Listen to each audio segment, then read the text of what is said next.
আজকে আমি বানাবো দোকানের মতো ঝাল ঝাল পেয়ারা মাখা।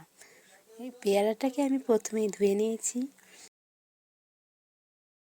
দেখো, এইবারে পেয়ারাটাকে আমি কেটে নেব।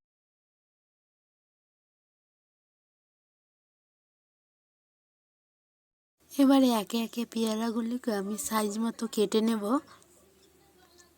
দেখো পেয়ারার ভিতরটা কতটা সুন্দর লাগছে দেখতে।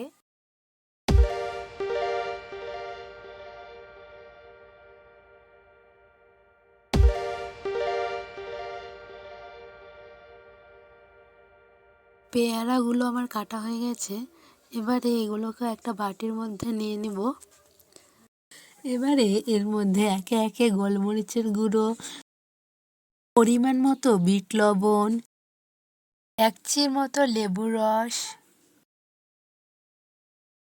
আর লাগবে আমাদের 2 চামচ মতো কাসুন্দি।